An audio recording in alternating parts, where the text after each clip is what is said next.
اللهم صل على النبي. فريش توست بطريقه مطوره. خبز بريوش نقطع مكعبات صغيره. خليط التغميس: حليب، بيض، فانيلا وقرفه، سكر، ونخلط. نغمسها. نحمص الخبز من جميع الجهات.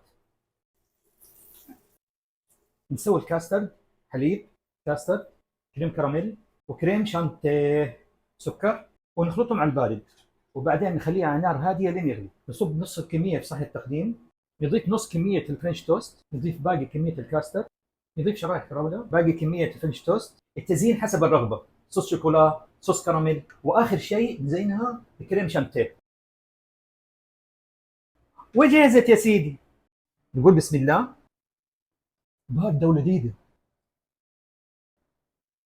إذا ما حتجربوه حيفوتكم كثير، مرة لذيذ. الله أكبر.